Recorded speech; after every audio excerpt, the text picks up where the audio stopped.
All right, welcome, welcome. This is lecture 3. And today we're talking about convolutional neural networks.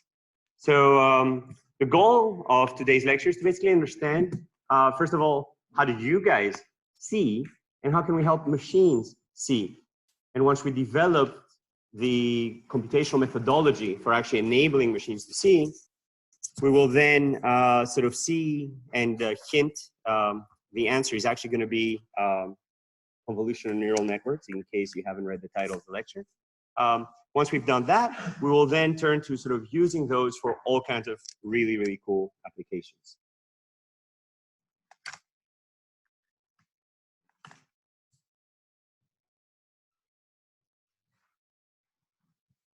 All right, so first of all, I'm going to go around the room, and every person is going to have to say a different object that they see. So get yourselves ready. All right, front row. Name one object.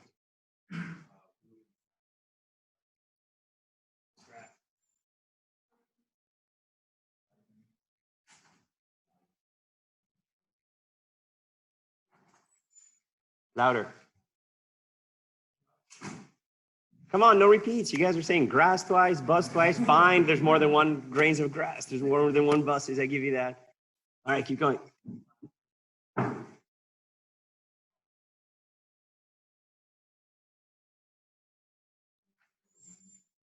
Orange thing. So this is kind of cool, right? So I teach an algorithms class, and in the algorithms class, I always tell people, how did you do this? And it's kind of funny because humans are very good at describing how they did something that machines are good at. But they're very bad at describing how they did something that machines are bad at and humans are amazingly awesome at. So what you guys are doing is actually object recognition, scene recognition. You're sort of taking visual cues from your visual system and then translating those into words that I understand, that everyone else understands, that we're able to then go off and draw. Everybody with me as to sort of what's happening here? So basically, what we would like to know is, how can we do this for machines? So basically, first of all, how do you see? And second, how can we help computers see? Okay? And you guys are in for a treat. There's something really weird that's going to happen to your visual system right now. You guys ready? So now, what I want you to do is go through the grid of what I'm going to show you and actually go through the effort of, in your head, describing what every one of these objects is, okay? So we're going to go from the top left, then second, and then at the bottom, and so on and so forth, okay? Are you guys ready? So I'm going to be giving you the signal, and you guys are going to have to scream what this thing is, okay? Ready? Go for it. 4, 5.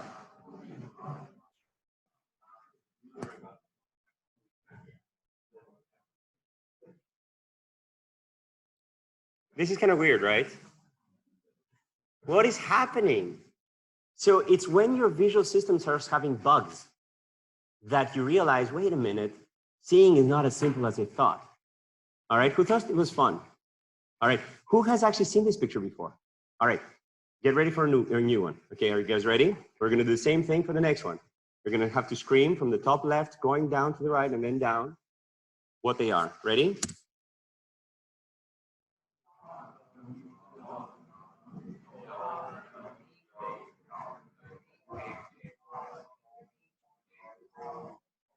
All right.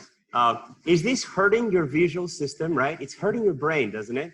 Okay, let's continue hurting your brain. All right, so what do you see here? Okay, these lines are parallel, right? Are you with me? Okay, let's see. Are they parallel? These are just two circles, right? Completely round circles. Are you guys with me? Whose brain's already hurting? All right, we should have gotten an IRB for this. All right, so notice the animation, right? These lines are completely parallel and the circles are completely concentric. Okay? I see a lot of people with their mouth wide open. Awesome. So your visual system is doing all kinds of computation without you even realizing it. Are you guys ready for the next one? All right. What do you see? Marilyn. All right, ready? Who wants to see that again? All right, ready?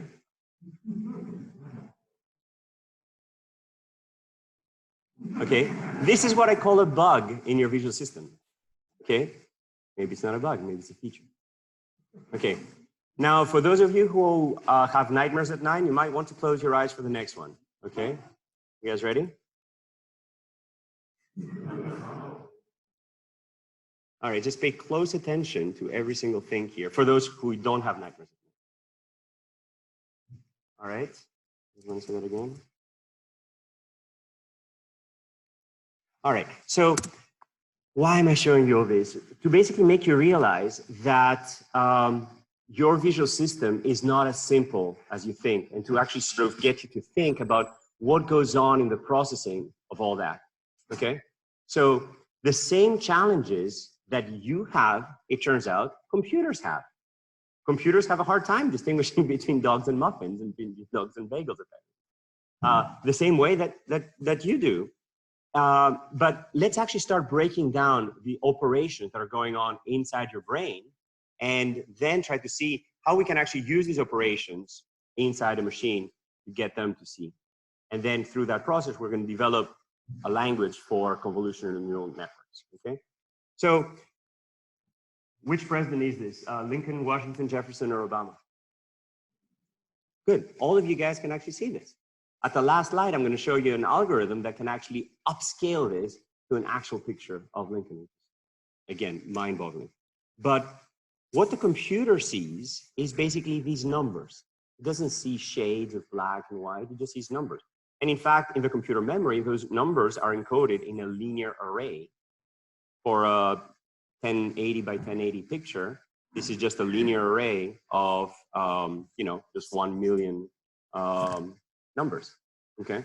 And then if you have a red, green, blue channel to basically see color, then that's just 3 million images, okay? So based on the tools that you've already seen in lecture on Tuesday and Thursday last week, how would you be able to classify a president and recognize a president based on this, right? What could you do? You could take that million-long vector and then feed it to a neural network. You could basically say, great, why don't you go and learn features from that and then recognize a president, okay? What are some problems with that? There's enough to go for the whole lecture. You can raise your hand if you have a problem and then keep raising your hand if your problem has not been spoken yet. Yeah. Great. So I have a million-long vector of pixels, and then I rotate the president slightly. Every picture changes. Your visual perception of the president doesn't change. It's just that every pixel now has a different value. Okay, what's another problem? Yeah. Very, very good. So by taking all the pixels and looking at the computer memory, I lose spatial locality. Basically, when the president shifts slightly up, all of these pixels are basically shifting by 1,000 each time, when in fact, it's just a local computation. Absolutely right. What else is going on? What else is the problem?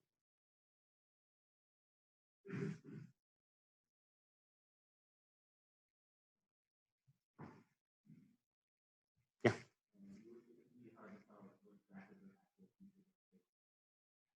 Very cool. Feature extraction, what's important and what's not important. Hopefully our neural network machinery will be able to do that, but that's something that is crucial to being able to recognize him. Basically, maybe the background doesn't matter. Maybe the particular shade of the beard actually does matter, and so on and so forth. Other problems? Yeah.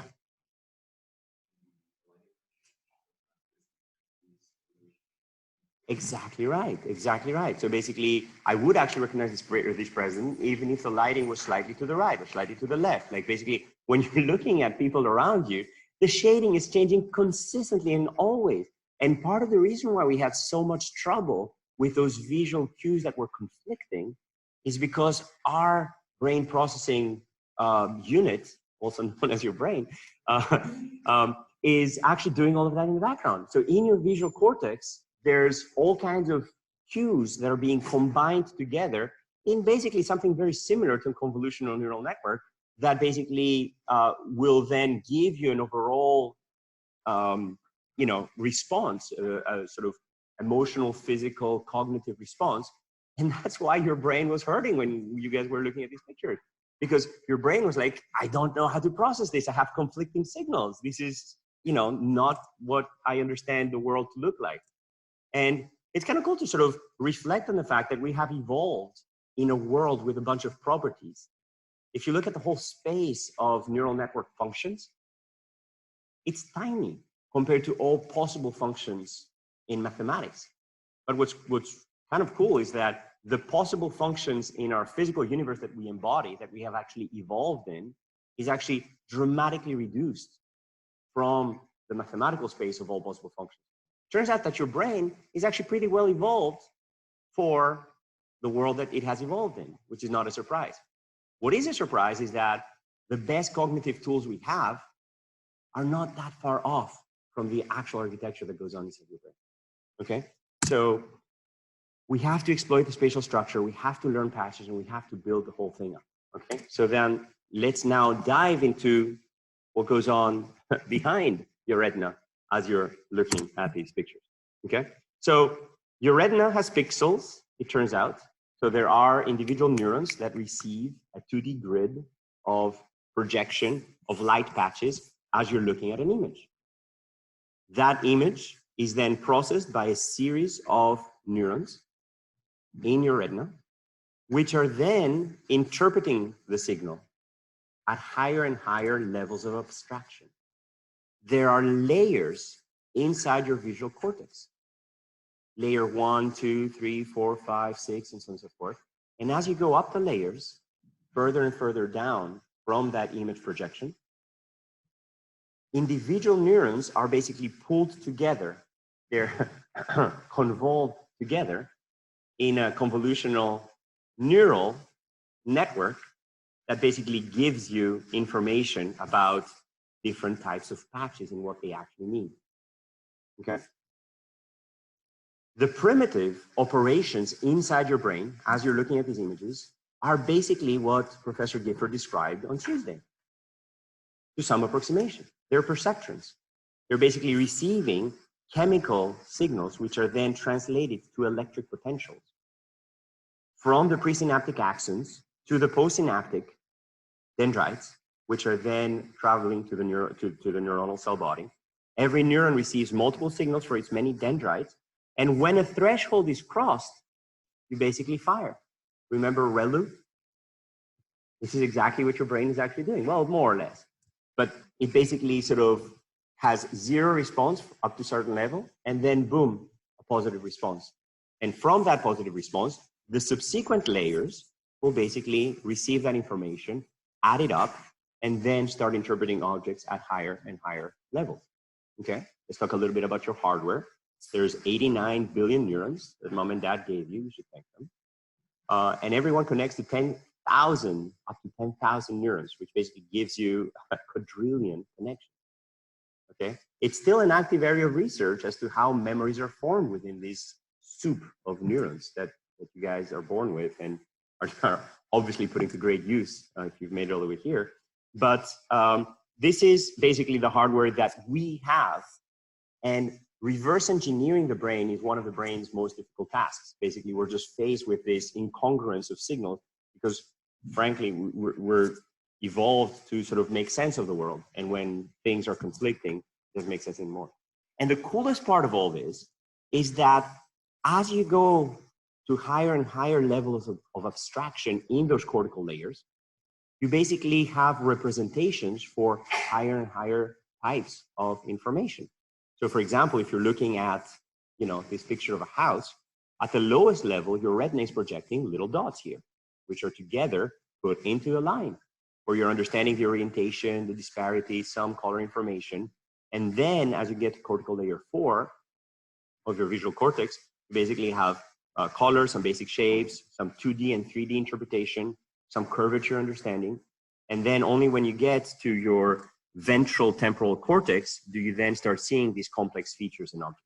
Okay, so the layers of abstraction that we have formalized in your computer science courses are exactly the same stuff that's going on in your brain. At every layer, these neurons are only interpreting stuff at their layer.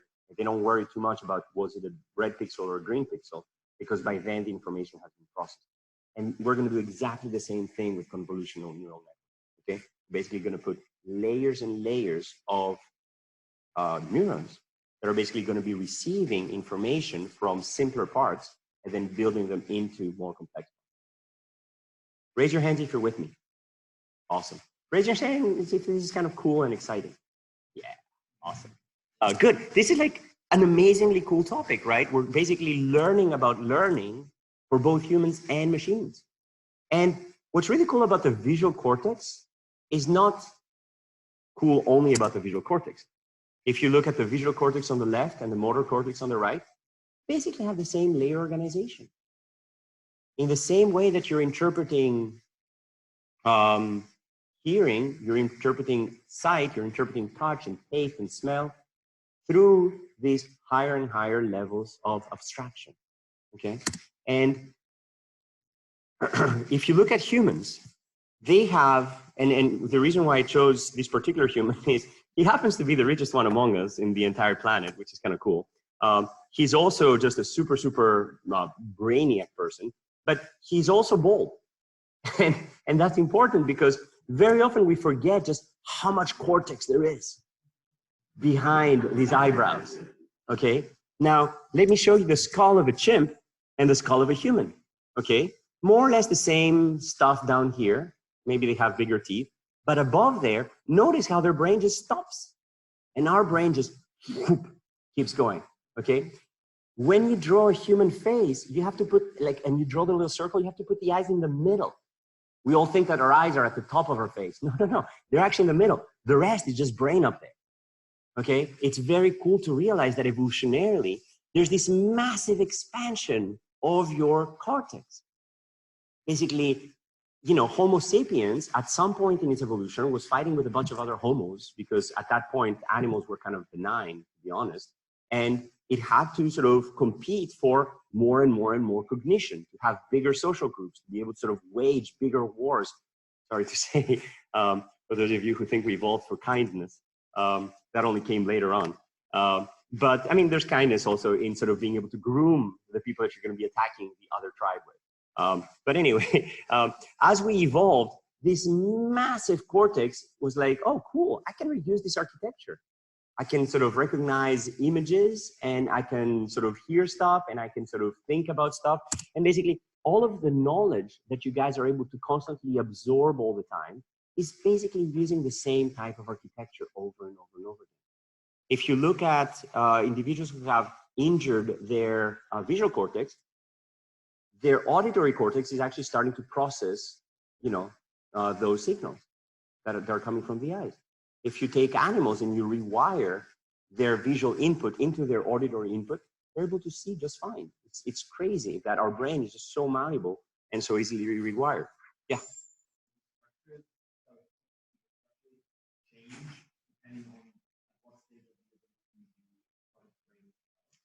Stage of development or evolution?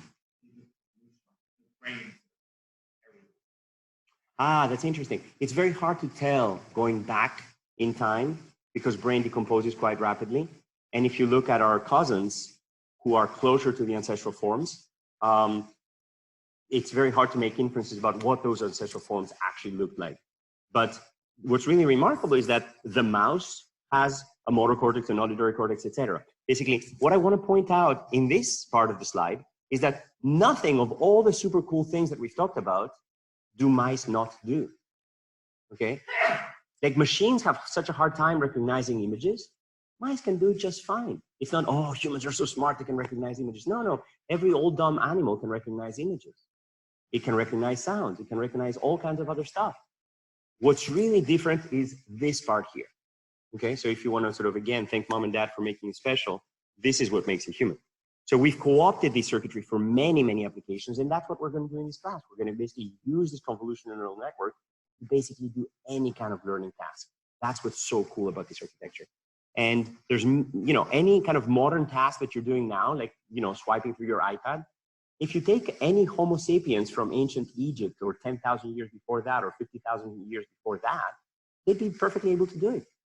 You take any of those Homo sapiens and you sort of bring them to today's world, their brain is perfectly capable of capturing all that. So there's nothing about modern society that made our brain develop so much. It's really these primitive, quote unquote, tasks that sort of have been just at the root of this architecture. And then simply that architecture has been, you know, sort of expanded dramatically. But I digress. So now your answer was spatial structure. We're missing spatial structure. So let's now go back to how machines can perceive. We've talked about how humans can perceive. Let's go back to how machines can perceive to basically see how we can build from the ground up a seeing machine and ultimately an intelligent machine that will basically pass all kinds of forms of intelligence. So the first challenge is understanding how to use that spatial structure. Basically being able to input not just a long string of numbers, but a 2D array of numbers. So the first key idea that we're going to have is that we're going to be connecting patches of our input to neurons in a hidden layer. Raise your hands if you're with me on this one. This is just a super key idea. Okay? So basically the neuron is connected to the region of the input and it only sees these values. Okay? And then we can connect these patches to individual neurons in the next layer and those guys in the next layer and those guys in the next layer and so on. Okay? So at some point there's going to be a hierarchical structure. So we're going to be using these sliding windows to define patches in the computer. In our brain, it's not sliding. They're just all active at the same time across the different cortical layers. And then you weigh these patches to detect particular features. Okay. So this operation here of basically taking a lot of signal from a patch and then computing a single value, that's a convolution. Okay. So there's nothing mysterious about convolution. Okay. So convolution basically means con means together, and vola, you know, in Latin basically means to sort of bring together. Okay, so basically to put together. Okay, so convolution is just simply putting stuff together, and then you know we're going to be doing convolutions at many different layers. Okay, and then as we saw earlier, these neurons have an activation threshold. So we're going to introduce these non-linearities that will basically say, yes, I detected an edge. Or yes, I detected, I don't know, paw of a dog, or I detected the mouth of a dog and so on. Okay. So basically, we're going to be applying what we these filters, and a filter is just a patch of numbers that I'm going to be multiplying with another patch of numbers. Okay, we're going to be applying these filters of some size, and then shifting and then applying all over again. Okay, so we're going to be applying a set of weights, a filter, to extract local features. And then we're going to be using multiple filters to extract different features. And that's key. Basically, some filters are going to be detecting edges facing up. Other filters are going to be detecting edges facing this way. Other filters are going to be detecting edges facing, you know, this way. Others are going to be detecting segments and so on and so forth. Okay. So what we're going to be doing is putting a huge number of those filters, each of which is basically going to be extracting different things. And each of these, which is going to be screaming, I saw an, you know, an up edge. And maybe in the whole image, no one will scream up edge. But then when there is an up edge in your visual system, that neuron will fire and say up edge. And that neuron only says up edge. Okay, it's kind of boring. It's a boring world for him, but you know, he's actually quite excited every time he sees an up edge. Up edge. And then another neuron only says mouth, mouth, mouth. And it only fires when there's a mouth. And if there's no mouth, it won't fire. And the reason why that last picture that I showed you is so weird and so disturbing, and you should sort of stare at it for a while and you'll realize how disturbing it is, again, if you don't have nightmares at night, is because all of these neurons are screaming different things. Basically, the neurons at layer 4 are basically screaming something very different than the neurons at layer 3, and sort of there's conflicting information there, okay? All right, and then after all of these neurons at different levels of the hierarchy are done with their screaming, and basically the ones that scream mouth will only scream if the ones below them have screamed edge, edge, edge, edge, edge, and then the ones in the middle have screamed angle, angle, angle, angle when it sees all the teeth, and then sort of the one at the top who's going to scream mouth. Okay, so the mouth screamer is not looking at individual pixels. He's looking at sort of patches and patches and patches of hierarchically organized information. Is everybody with me so far? Awesome. Who feels that they're learning stuff? Yeah? Who feels that they've learned something today? Yeah? Oh, good. Perfect. All right. So then at the end of all the screaming, you basically have exactly what we saw on Thursday. At the end of all that, you basically have a fully connected neural network that is basically receiving input from a million different screamers, not a million different pixels, from a million different screamers, which are basically the individual features that have been extracted in a hierarchical fashion from the original pixels of the image. Okay? So it's the same thing. We're going to have a million inputs to a fully connected neural network. And then it's going to make some decision about what it's seeing. But now the input is so much richer. And it's richer not because we went off and sort of created some super complex architecture. No, no, no, no. Simply because we took this very simple architecture and we applied it over and over and over and over and over again in a hierarchical fashion. Sounds good? Awesome. So now let's go back to machine learning. So back in the 60s, people were like, all right, let's solve, I don't know, vision this summer. So for my summer project, I'm going to solve all of vision. Okay, this was actually a summer project. It wasn't completely successful for another 40, 50 years, but it appears to be successful now. So what was the first approach at solving vision? We basically said, great, let's use this idea of how the brain is actually encoding all these things, and let's basically hard code what a feature for an up-facing edge will look like, and what a feature for a horizontal edge and a diagonal edge. And we're going to code up all these features. And now let's code up features that build on those features, again, with a team of experts. We're going to bring a team of experts and say, okay, what are all the features a human should be able to recognize, and then hard code those, okay? And for recognizing faces, this will be, there's the team that will encode the nose, and the team that will encode the eyes, and the team that will encode the mouth. And then for cars, there's going to be a whole team for wheels and so on and so forth. And for houses, same thing, a whole team for windows, and a whole team for steps.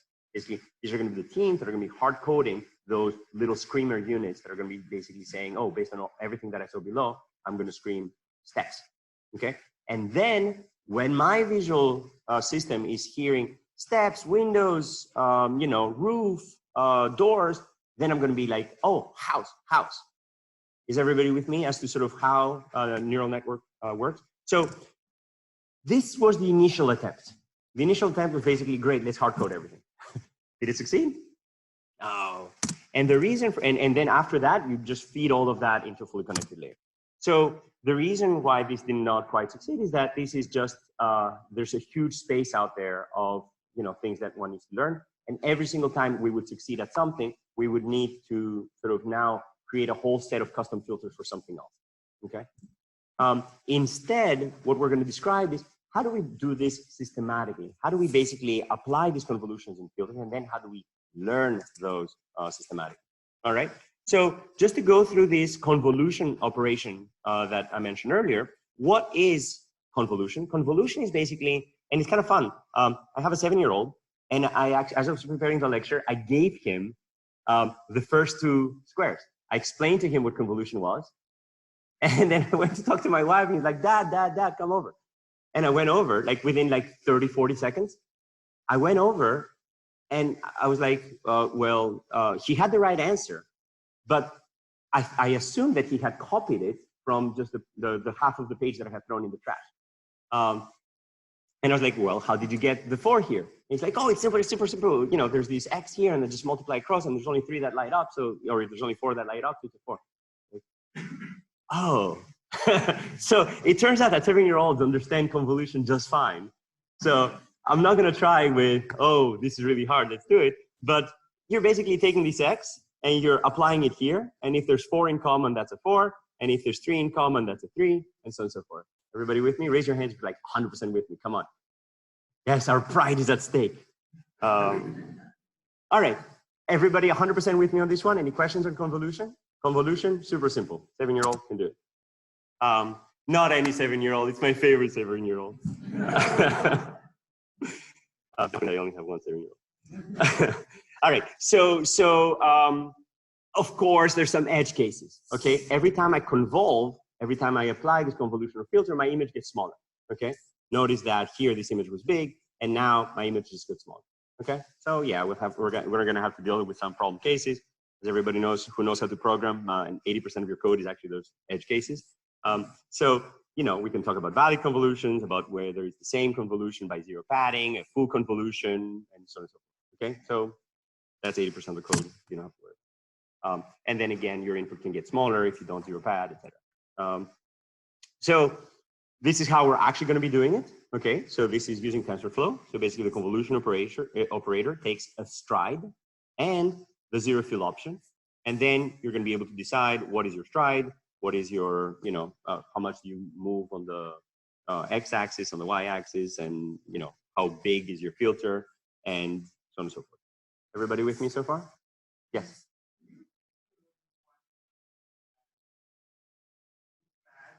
Oh, it's just that if I apply the convolution operation with a width of 6 at the very edge of the image, 5 of them are going to have bogus values.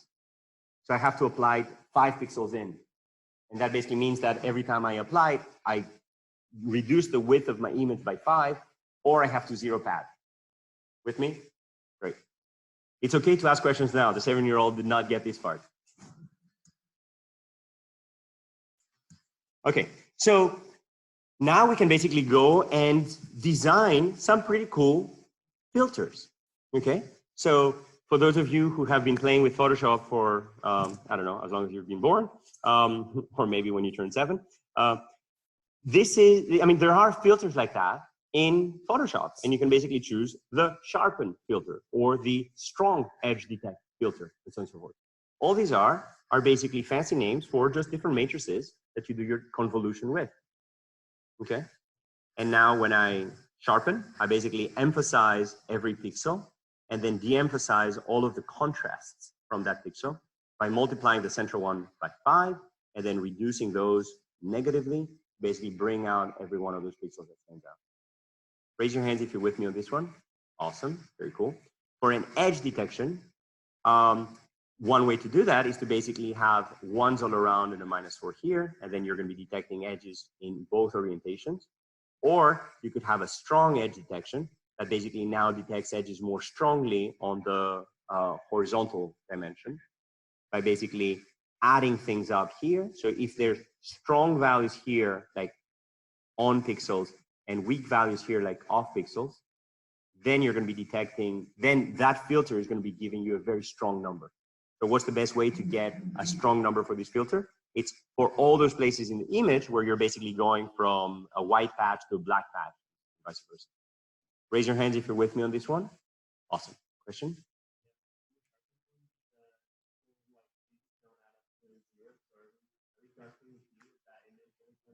You could then normalize at the end. Yeah, very good point.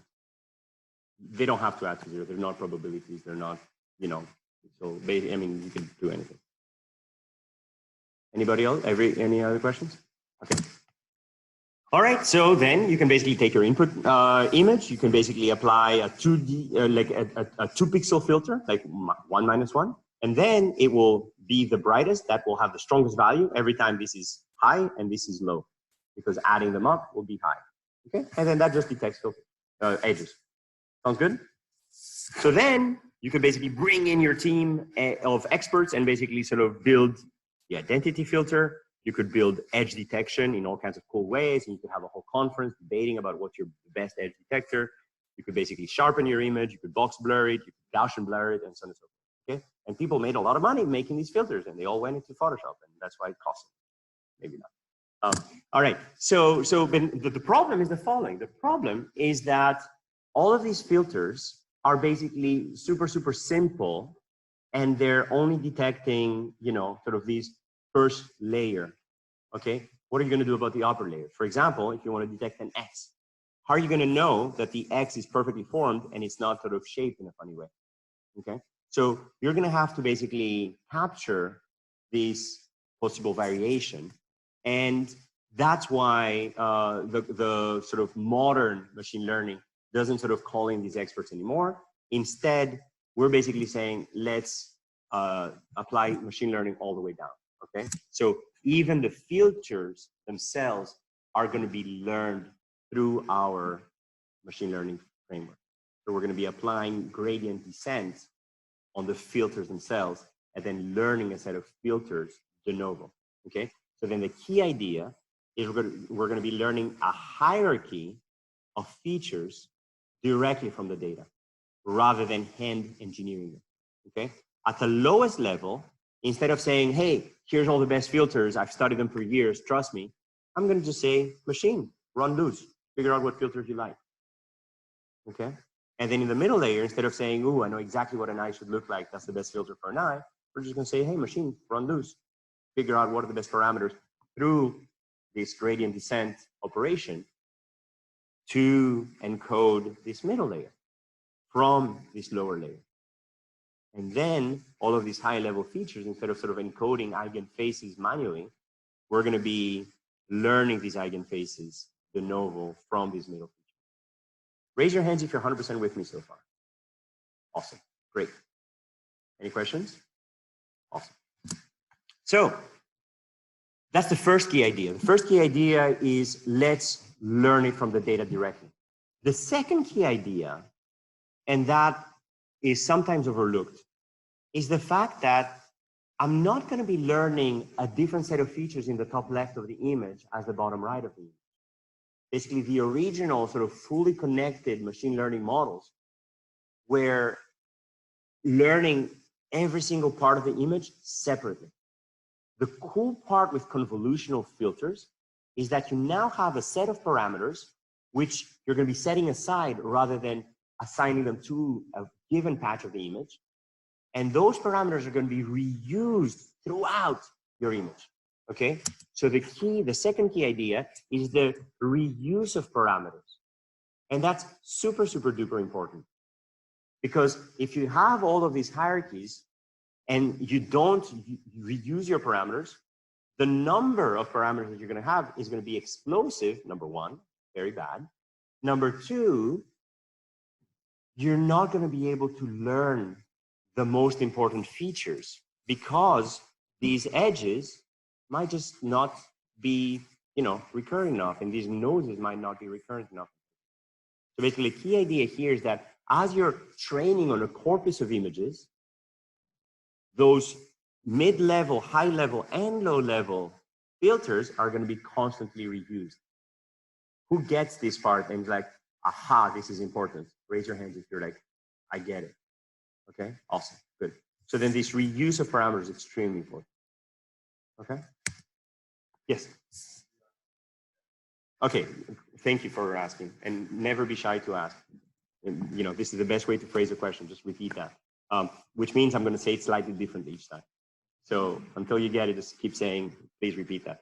So there's two ways to build a neural network. The traditional way is to basically have this whole hierarchy with its own parameters everywhere. And then I'm going to be learning 1 million parameters at the base layer, and then 500,000 parameters at the layer above that, and 200,000 parameters at the layer above that, and 100,000 parameters at the layer above that, and so on and so forth. Okay? The other way to do it is to only have this fully connected layer at the very top, where I just have a patch of 1 million streamers, 1,000 by 1,000 streamers. Okay? And that's going to be at the very, very top. And then at the bottom, I'm just going to have maybe 1,000 filters that I'm going to be reusing all over and throughout the image. And I'm going to be using them over and over and over again. At the base, I'm going to have, 200 filters. Some of them are going to be edge this way, edge that way, edge this way, circle, and so on and so forth. And then I'm going to be sort of reusing these parameters, learning a small set of filters that I'm going to be reusing throughout. 100% with me? Who feels that they understood it a little better now than before? Good, perfect. So that should be, use this massive convolutional neural network to basically learn from examples and say, ooh, asking questions is great. I should do that more often. Okay, so don't be afraid to ask questions. Every question is useful. Even if your question turns out to not be a valid question, I will still answer it in some kind of useful way. So never be afraid. I will never embarrass you. We'll always just reuse your question in a very sort of formative way for the rest of the time. Any other questions? Who's with me so far? Yay, awesome. Okay, so we're now starting to extract these features with convolution. We're basically going to be learning these features directly from the images. Okay, we're going to be applying a set of weights to extract local features. We're going to be using many filters. This whole stack of filters, I'm going to be reusing them all over again. Some of them are going to be detecting edges this way, that way, circles, etc. So I'm going to be using multiple filters. These are the little screamers to extract different features. And as the screamers at the bottom are saying left, left, left, and the others are saying right, right, right, the ones at the top are going to be saying mouth, mouth, mouth, and the next ones are going to be saying bus, bus, bus, and so forth. Okay? And then we're going to be spatially sharing the parameters of each filter because these are sort of the true dimensions of our image. So the first time this was ever done is not in the 60s. The first time that all of these intermediate levels were learned is, you know, recent history. It's like when you guys were actually alive. Well, most of them. Some of them. This is aging. I'm class of 99. So I may have graduated before some of you were born. Okay, I hope not. 99 was a great year. We partied really hard. Prince was alive. Anyway, so the first time that this was done was by LeNet, by Jan LeCun, who's actually pronounced that way. But anyway, so basically this guy now has a Turing Award. This is kind of cool, right? There's like a Turing Award for convolutional neural networks. And this is the paper, you know, in some of our lifetimes where this was discovered. This was the first time that somebody said, let's not hard code all these features. Let's just learn them from example. And basically every convolutional neural network architecture since then is hugely shaped by that paper. So this is an extremely well-deserved award. Okay, and they were just having a big reception for them at the AAAI conference for all three Turing Award recipients on this. But then the key idea of LeNet was that you basically have this input image, and then you build a series of convolutions. And then you have the sort of thresholding and the non-linearities, which are basically saying, ooh, did somebody say mouth in this whole patch?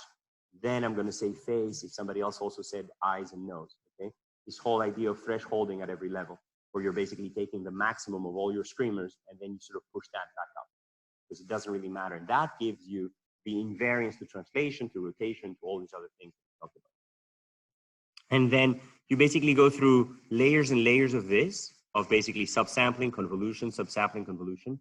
And only at the end do you feed the whole thing of like a million screamers to your fully connected network to make a call as to what it's saying. Okay? And this is basically what you guys are going to be implementing for your PS1. Basically, that's how you're going to be doing character recognition from set 2, sorry. And basically the whole idea was with LeNet was that you would basically receive all of this information and you're going to be building this convolutional like series of screamers. And then you're going to be either averaging or taking the max, basically sort of select from that patch, did anyone fire, and then convolving again, and then taking either an average or a max and pooling again. And then you're going to have your fully connected link. Everybody with me? Awesome. So there were only 60,000 parameters, even though you could have had 1 million parameters with all of these things because of the parameter reuse. Okay. And as you went down to the network, you basically got sort of, or up, if you wish, basically got to higher and higher levels of abstraction. Okay. And every single filter was looking at different channels, and there were some non-linearities introduced with both sigmoid and convention. You don't have to worry about them, but basically they're the width of your filter, the step that you're jumping, and so on and so forth. Just, you don't have to worry about it. Okay, everybody with me? So now, based on that architecture, a series of convolution, oh, sorry, yes.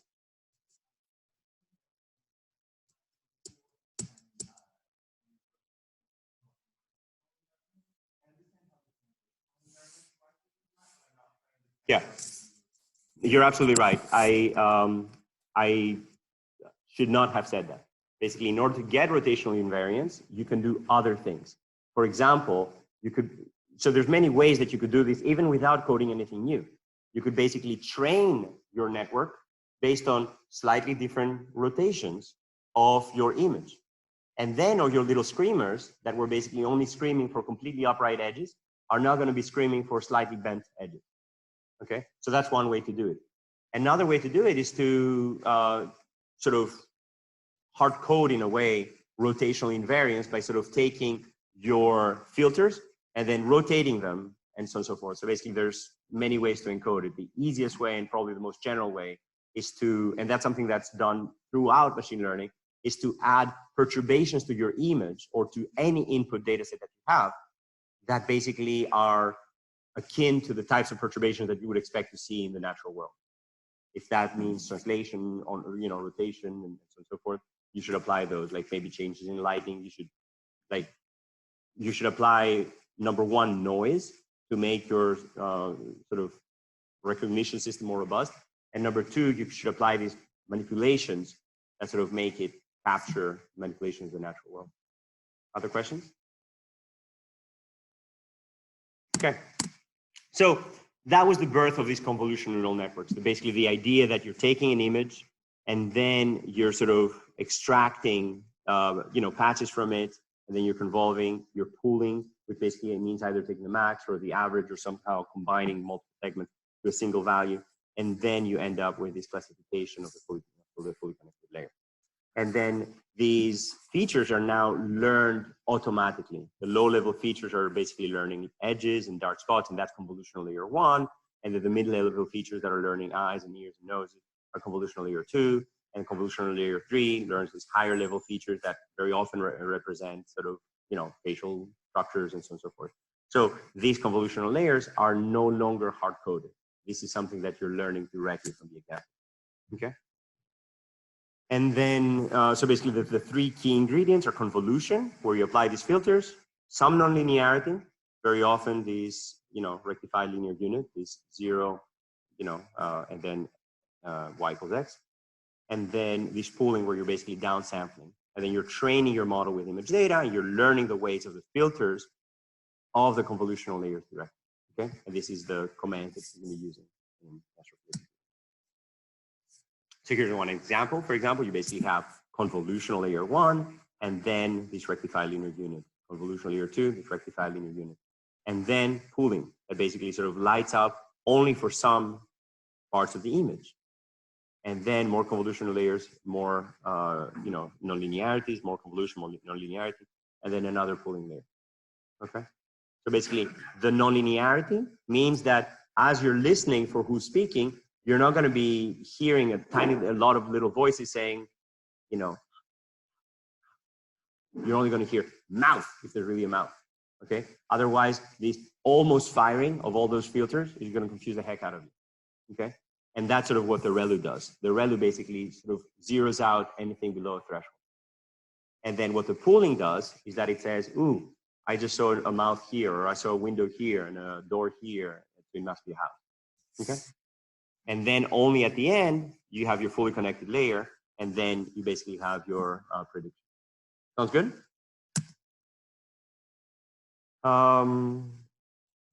And then just the math behind this is trivial. It's basically, you're basically taking the sum over I and the sum over J of all of the little products of your weight times your input image, at each of these offsets.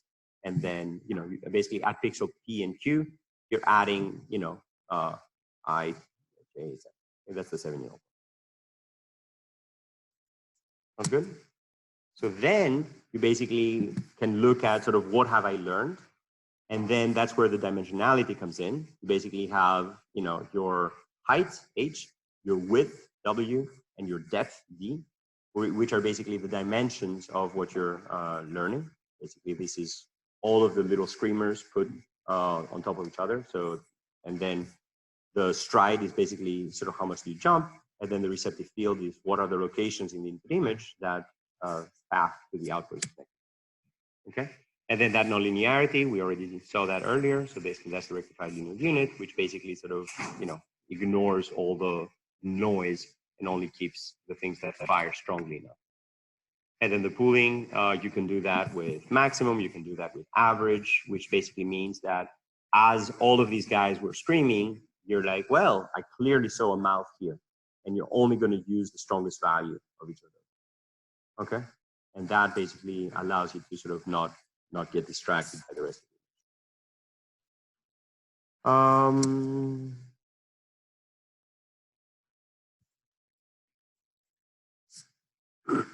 And then there's many different ways of doing your convolution. You can basically, expand it out. Instead of looking at only patches that are fully connected and sort of small, you could actually just, spread them out by different levels.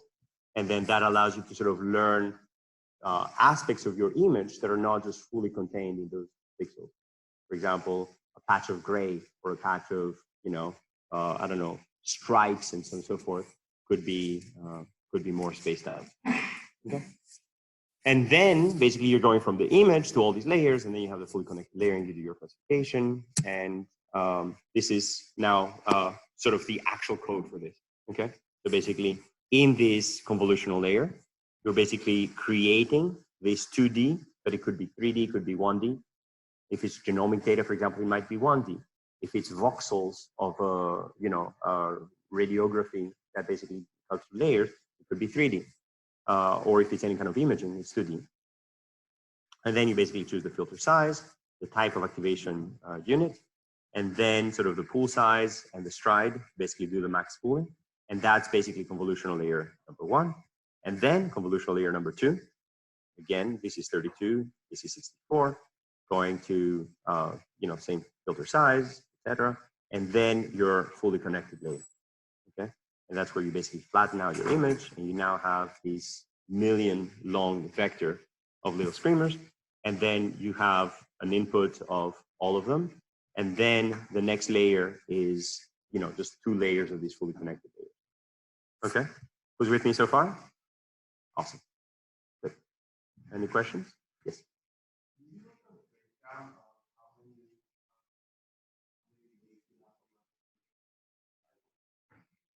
So this is such a great question. I do have some examples afterwards for the different networks, but basically, if you have, I don't know, image batches of 1,000 by 1,000, then there's 1,000 sort of outputs coming out to each of your filters.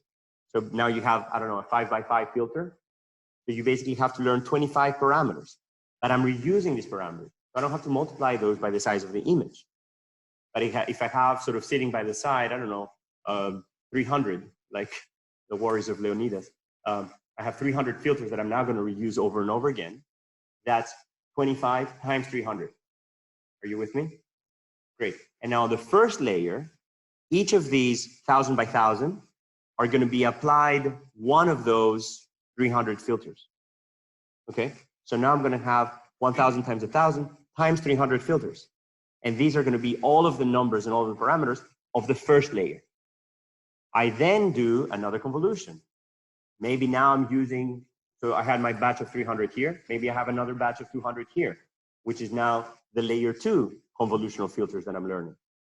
And for those 2,000, maybe I have, I don't know, so maybe some pooling to reduce the total number of pixels. And then maybe I have, a pooling layer that basically takes me from 8 by 8 patch into a 4 by 4 patch. So then I'm sort of reducing that dimensionality. There's no parameters in the pooling, 0 parameters there. And then I basically have now, I don't know, 300 by 300 image.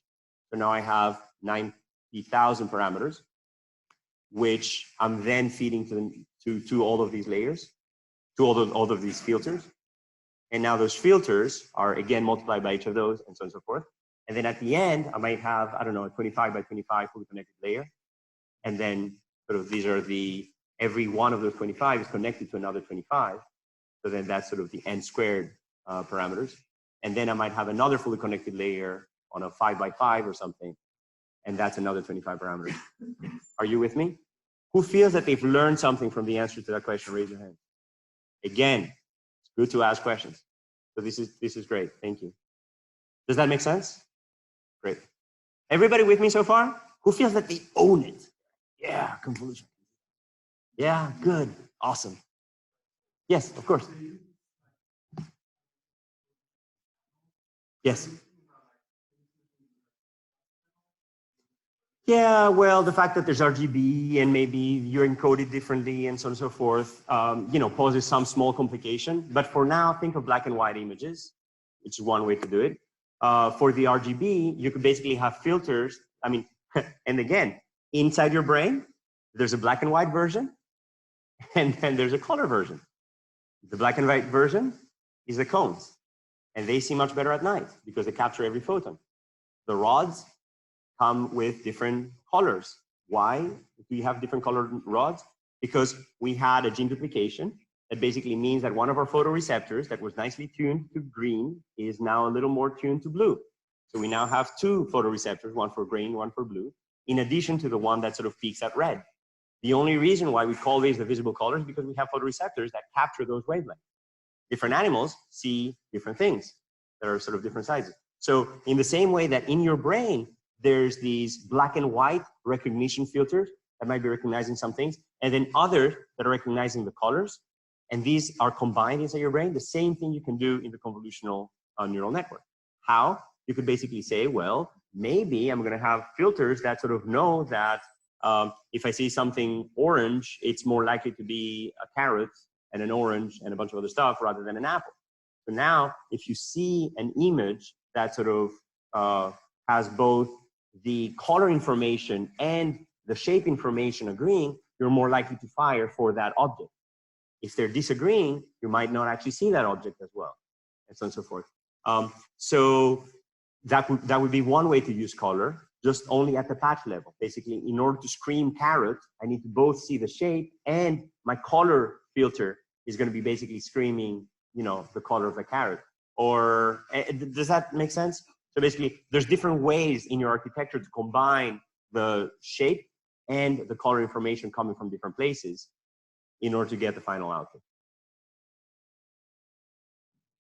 Any other questions? All of these questions have been superb, by the way. Sometimes we get show-off questions, and then nobody learns anything except that, wow, this guy's awesome, or these, but these are real comprehension questions, and these are the best questions. So if there's something that doesn't fully make sense, it's not fully connected, then scream. I have ears for the little screamers. All right. Who wants a break? Who wants to just stand up and stretch? All right, let's stand up and stretch. Yeah. This is mandatory. This is not an optional break. Everybody has to stand up and stretch.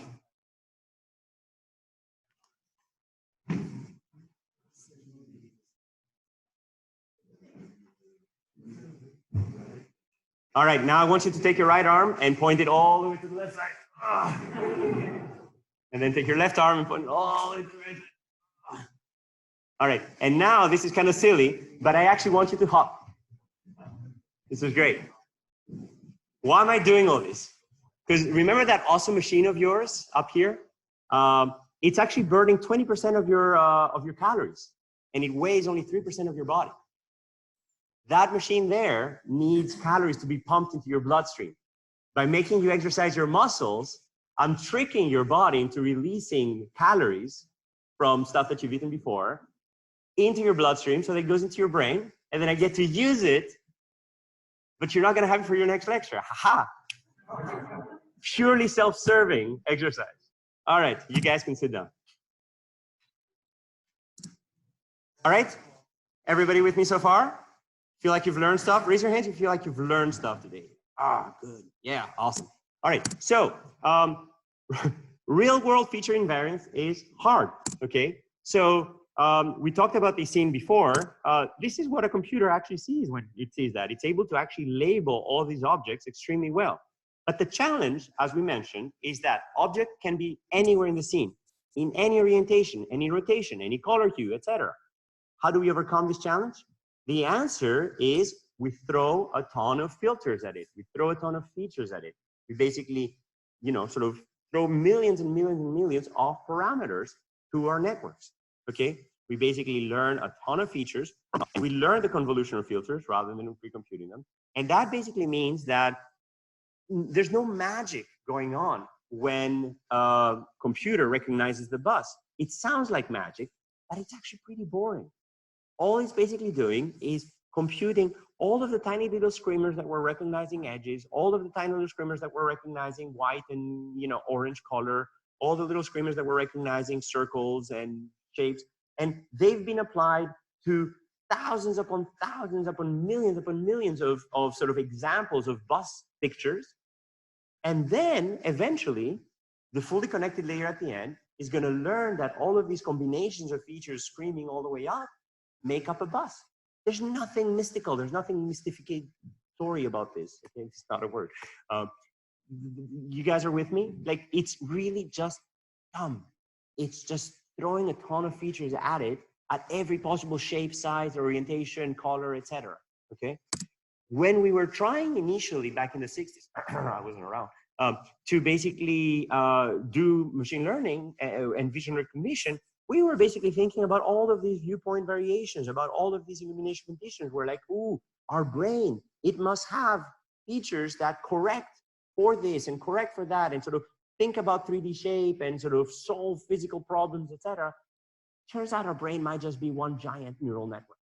Okay, we may not have a physics encoder inside our brain. Sorry, Randy. But we may not. It's possible that you can go around living a very happy life, only having a big neural network and never actually understanding physics, never understanding sort of Newton's rules of gravitation. It's okay. Like, we did fine for thousands of years before Newton came around and sort of encoded all that in nice equations. And it's great to have the equations. But we have a physical interpretation, a physical intuition about the natural world simply by observing that, well, yeah, if I throw something, it tends to go faster and faster and faster. And sure, yeah, there's an acceleration because we keep applying the same force of gravity over and over and over again, constantly accelerating object, and that's the derivative and so on and so forth. And that's all nice and cool. But in the end, we may not be able to we may not actually have to do all that in our neural network. It might be okay to just feed it a ton of images of penguins lit under different conditions, and it just learns small patches of features, little screamers for every type of orientation that a little penguin can be found in. Everybody with me on this one? Scale variation, deformation, occlusion, background clutter, all of these interclass variation, all of that might just need many more examples and many more parameters, and way more examples and parameters. Is everybody with me so far? So that's basically how modern machine learning is possible. It's not that somebody came around and sort of invented a completely new way of doing things. Yes, LeNet was like very cool, but it's more or less the same types of architectures that we've been using, for a long time. It's just that now we have the labeled images thanks to mechanical Turk. We have the hardware thanks to Moore's law. We have the software, we have the examples, we have the connectivity, and we can sort of put it all together to perhaps match a little, figment of what our brain can actually do with very few examples. Okay, so we still haven't surpassed the human brain in its ability to learn from few examples. So, Patrick was right. But there's still, maybe a lot to be learned in sort of how can we maybe learn something about the physical world, or maybe learn, ways of sort of combining those. But for now, it's just solve the brute force way, okay? Learning a ton of features. And in order to account for this, basically all of these next generation models have basically been exploding the number of parameters. As I mentioned earlier, LeNet, like the 5th iteration of that, has been basically building those since the 80s. In 98, was the most powerful version. But that was 10 years before the first convolutional neural network actually surpassed every other method for doing image recognition. I'm now making it sound dull, like duh, all we need to do is learn the features. But no, image recognition was best done by other methodologies well before these neural networks and these convolutional neural networks came along. Basically, this is the classification error as you go to more and more sort of more complex models. And the first, this is, you know, the same ImageNet large-scale visual recognition challenge. The error was 28%, and then it was 25%, you know, using these shallow networks. And then the first time a neural network was the winner of the competition was in 2012. And it beat the competition by 10 percentage points. I mean, you don't see that often in a field where basically something comes about and suddenly, boom, it drops dramatically. This was completely unexpected. This took the whole world by storm. And that's when convolutional neural networks became all the craze. And this has only continued, okay? Basically, human scale performance is, you know, right around here at 3%, okay? These machines are now doing better than humans in sort of classifying objects. Incredible. And this came from increasing the number of layers and the number of parameters so that you're able to account for all of this crazy variation that the natural world has, okay? So AlexNet was the very first time that such a winner was declared from the convolutional network, you know, named after Alex. And then this was facilitated by GPUs. It was a highly optimized convolutional implementation with very large data sets. It was trained on ImageNet, and it was one of the largest CNNs to date. And it had 60 million parameters compared to only 60,000 parameters for LeNet. Okay, so again, the number of parameters exploding. So again, this was the big challenge, basically the annual Olympics of computer vision, where teams across the world compete to see who has the best computer vision model for tasks such as classification, localization, detection, and more. And 2012 was the first year where CNN was used to achieve the top 5 test error rate of 15%. And the next best entry was 11 percentage points above. It's like watching a bolt running. Okay, so then you know, just some statistics of, you know, you were asking me earlier about the number of parameters, so I don't have to cover all this in detail, but, you know, this gives you some intuition as to what are these layers. Basically, you have this convolutional, this max-pool layer, this normalization layer, and then convolution, etc. And then these fully connected layers all the way to the top. And then these are the actual features that AlexNet was able to learn. And you can see that, you know, you couldn't have hard-coded them better. I mean, this is, you know, edge detectors in every direction, which is basically what our brain is doing. Maybe it wasn't hard-coded. It's possible that our brain has evolved to have hard-coded edge detectors over evolutionary time, because that's the natural world we inhabit in, and hard-coding those might be helpful. It's also possible that the reason why your baby, or that my babies are staring for the first like months of their life and just looking around is because they're training their edge detector. You know, that's what you did. You might not remember that, but for the first years of your life, you were kind of like just soaking it all in before you're able to say, I don't know, integration,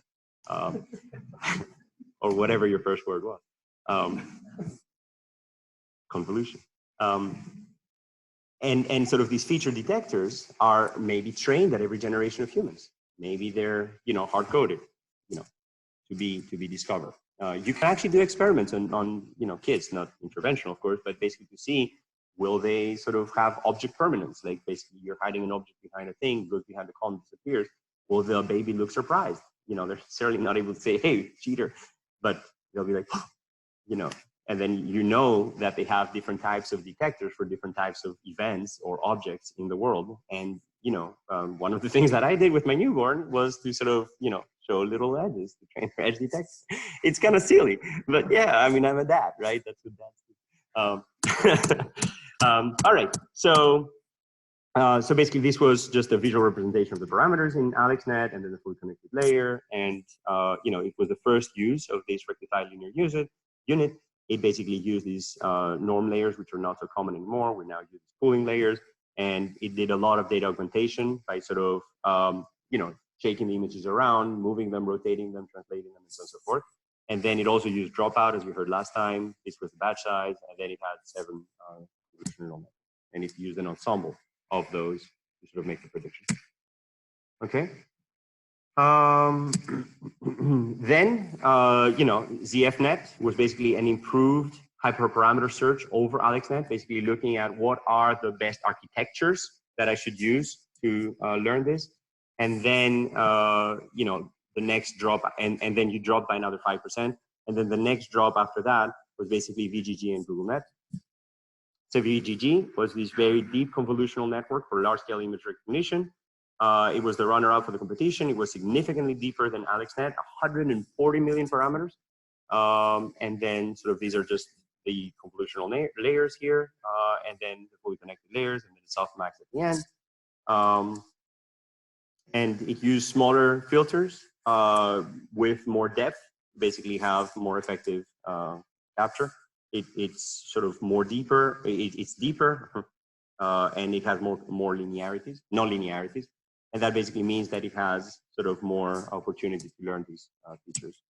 And again, 138 million parameters.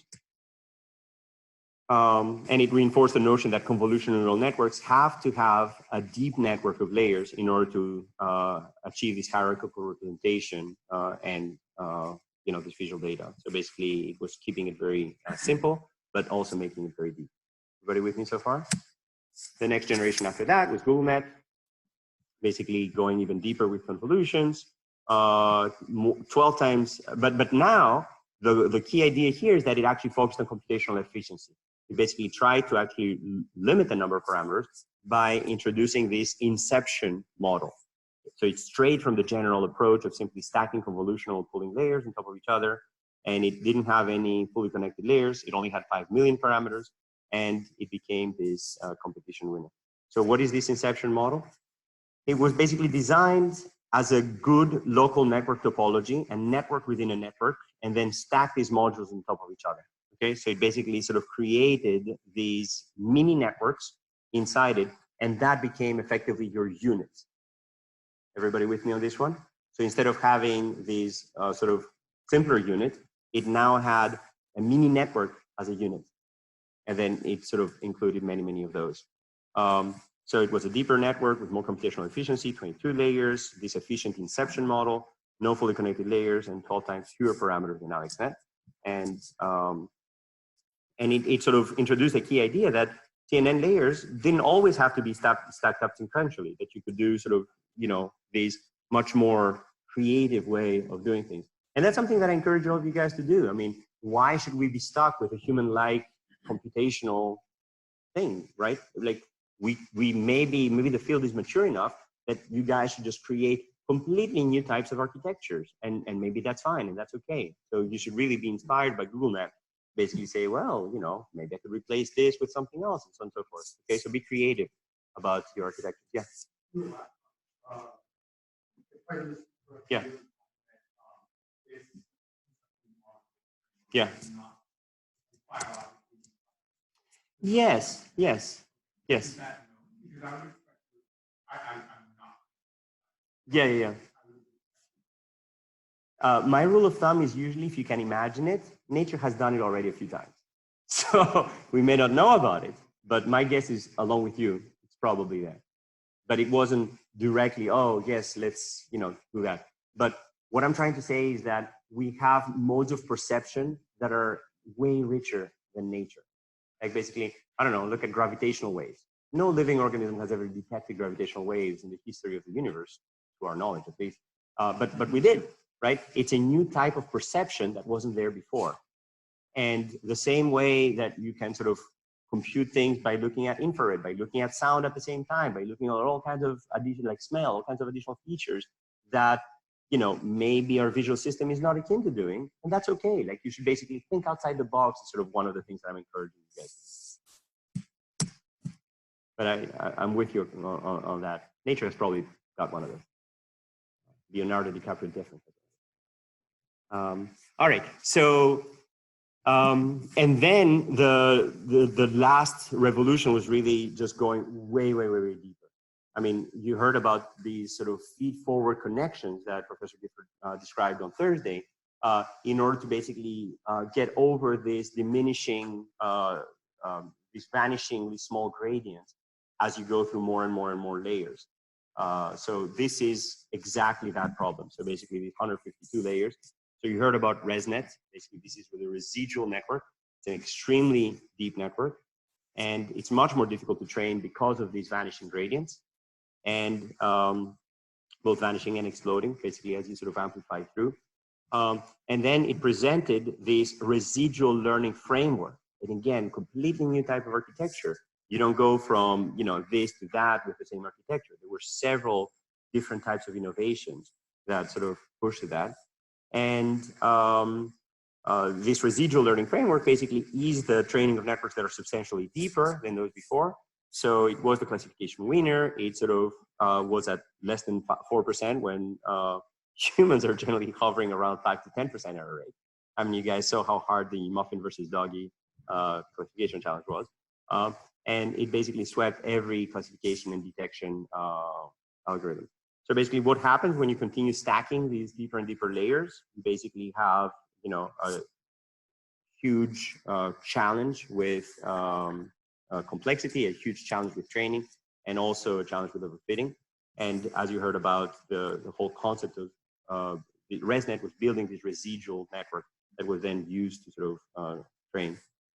So basically, if input X goes through this convolutional ReLU convolutional series and gives us f of X, that result is then added to the original input. These are all these sort of feed-forward connections, which are basically sort of building both the output of that layer and the original input, enabling you to basically do effective gradient learning, even to, you know, way many layers beyond the original input. And if you look at the visual cortex, again, there are projections that cut across layers. So not everything goes stack by stack by stack. So in our visual cortex, there are these feed-forward modules. So yes, not fully, maybe not directly inspired by nature, but it's there in nature. So basically, you could have these shortcuts that was allowing you to now train those gradients either at these much higher level networks, layers from the original one. Okay, so it basically was stacking these residual blocks. Every residual block had these sort of small convolutional layers, and then periodically you were numbering, doubling the number of filters, and then downsampling, and so on and so forth. Okay. So basically the best CNN architecture that we currently have, and a great innovation for the idea of the residual networks, and it's sort of for the first time improving human performance, overtaking human performance. So basically, if you look at accuracy, AlexNet, which was the very first best performer CNN, is down here. And now you're looking at sort of these massive strides that have been made. Okay, so the field is very young. You guys should just brace yourselves for many more revolutions in architectures, in performance, in number of parameters, ability to train, et cetera, et cetera, et cetera. So the field is only getting warmed up.